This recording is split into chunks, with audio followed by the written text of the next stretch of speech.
Amis, bonjour à tous et à toutes et bienvenue à notre rendez-vous quotidien consacré à la méditation de la parole de Dieu. Nous sommes aujourd'hui le 25 octobre 2021. Vous faites bien de vous connecter, c'est parti pour la halte spirituelle pour la journée en Luc 13, versets 10 à 17.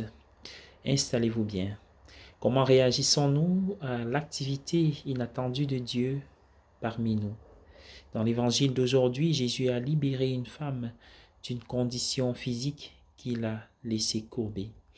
Pour la première fois en 18 ans, elle a pu se tenir droite et regarder les gens dans les yeux. Comment les gens ont-ils réagi à cette activité inattendue de Dieu parmi eux? Il est dit de la femme elle-même qu'elle glorifiait Dieu. Elle se concentrait sur Dieu et lui rendait gloire pour ce qu'il avait fait pour elle par Jésus.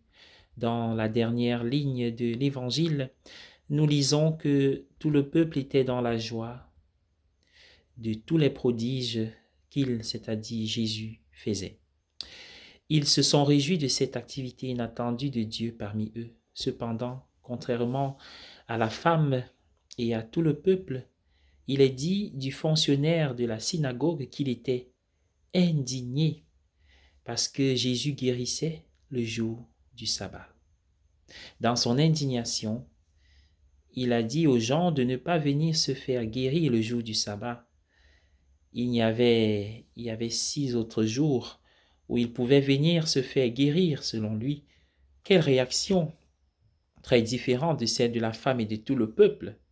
Le responsable de la synagogue avait une certaine compréhension de la manière dont Dieu agit et lorsqu'un événement entre en conflit avec cette compréhension, quel que soit le bénéfice qu'en tire quelqu'un, il s'indigne.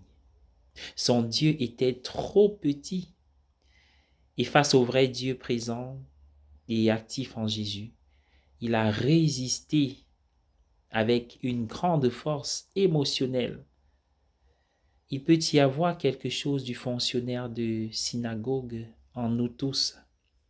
Notre compréhension et notre attente de la manière dont Dieu est à l'œuvre dans notre Église et dans notre monde aujourd'hui peuvent être trop étroites et limitées. Nous devons continuer à nous ouvrir à l'étendue des voies de Dieu. Ce que Saint Paul appelle toute la plénitude de Dieu. Comme le dit Jésus dans l'évangile de Jean, l'Esprit souffle où il veut. Nous sommes appelés à continuer de nous abandonner aux voies merveilleuses, aux voies merveilleusement créatives de Dieu, qui dépassent toujours tout ce que nous pourrions demander ou imaginer. Bonne journée à tous et à chacun.